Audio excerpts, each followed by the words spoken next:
Let's talk about James Harden and shift gears here. He's apparently been working out hard this offseason. Take a look at this video. Look at him saying, yeah, let's get at it, running stairs, looking great. He's got a big decision today with the option decision coming up with the 76ers. And look, this is what Philly fans want to see. James Harden working out, getting in shape. But, Brian, what do we know right now about Harden in this contract option situation? So we believe that James Harden is going to remain with Philly in a medium-term contract. Probably not a 5-year deal, but maybe a 3-year deal, maybe a 4, depending on the guarantee. But I don't think we should assume necessarily that he's going to opt into that $47 million. And maybe this is one of the reasons why it's coming down to today's deadline. Philly needs to rebuild the depth that they lost in that trade. And if Harden is willing to take less than the max, which it appears that he is going to, he could opt out of that contract, lower his salary down from $47 million for next year as part of a new deal that guarantees him probably over $100 million.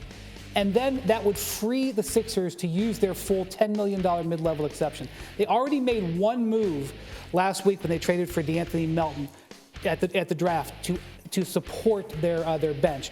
They could potentially look to sign a guy like P.J. Tucker, but to fit P.J. Tucker on their books, they're going to have to offload some money. And one of the ways they can do it is by Harden restructuring that contract. See, I think it's fascinating because you're talking about all the parts they could bring in to make Sixers a better team. But I also hang on to the idea of a possible $100 million deal. And I can guarantee you there's people out there who are listening to that and saying, is James Harden a $100 million player? I think when you look in today's NBA, he is a $100 million player. Now, the difference is 6 months ago or a year ago, he was looking at being a $250 million player, right? And that is not a conversation that anyone is having anymore. But if you look at sort of the going rate for aging starting point guards or aging good point guards, it's somewhere around, $100 million, north of $100 million. Last year, Kyle Lowry got a 3-year deal for $85 million. Like James Harden a year ago, before he hurt his hamstring, was a guy who was in MVP conversations, was considered a top 5, top 10 player in the league. If the Sixers think he's going to come back and be anywhere between where he was this past year, when, by the way, he still averaged 20 and 10, and that player from 2 years ago, then yeah, he's 100% worth $35 million a year or so, which is about what I think this deal could average out at. But that's part of just you have to wrap your head around where numbers are going salary-wise in the NBA as the salary cap goes. And I will say, Harden potentially doing this, if this is what he agrees to, is a real step forward in him trying to help the Sixers become a better team. Because when he first got traded, Philadelphia asked him to pick up this option, and he didn't pick it up because he was looking to squeeze every single dime.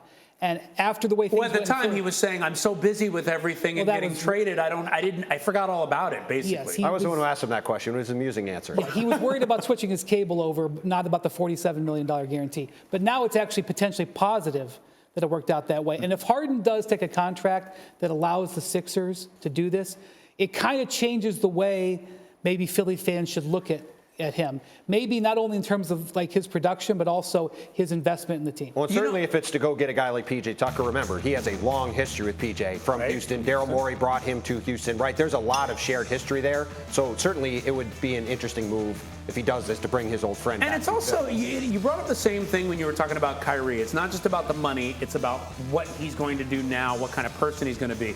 That's been the thing on James Harden. Houston didn't work out. Brooklyn didn't work out. It would show that he's trying to make Philly work out, which I think is very big. But let me ask this, because I know people are thinking it. P.J. Tucker from that old Houston team, Harden. There's a little bit of talk about Eric Gordon.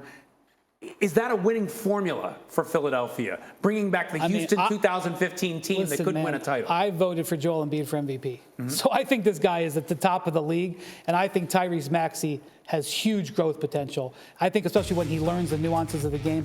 And they still have Tobias Harris, which they can use either in a trade for other players or, by the way, while nobody was watching and we were all just shocked at how bad Harden looked after the trade, Tobias had a real strong last quarter of the season that they can potentially build on there. So, I mean, in an Eastern Conference that doesn't have a standout team, Philadelphia is absolutely right there in the mix, especially if we see a James Harden that shows up that looks like the James Harden we saw in Brooklyn after the trade 2 years ago. The Sixers last year lacked defense, athleticism, rebounding, and toughness. They traded for DeAnthony Melton at the draft. They add P.J. Tucker. If they do, that addresses all 4 of those issues with those 2 guys. It would be huge pickups for them. And I'm with Brian. You look at the East, these teams are really good. Milwaukee, Boston, Brooklyn, Miami, Philly, they all have flaws. The Sixers make these steps forward. They definitely have a chance to be at the top of the East. All right, so we'll see. Hey, look, some hope for Philly, not so bad. Now, we're talking about Harden, so I want to go back to the sneaky Hembo time because you guys were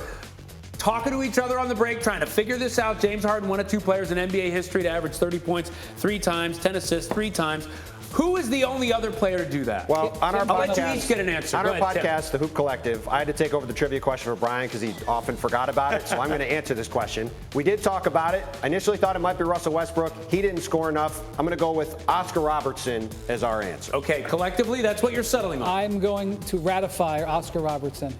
You are correct. Boom. Oscar Robertson is the correct answer. Look at Hembo. Oh, Try again, he Hembo. gotcha. I felt good about that when I I told think you. Hembo was thinking we're talking so much about Westbrook that you guys are going to fall for it. Thank you for watching ESPN on YouTube. For live streaming sports and premium content, subscribe to ESPN+.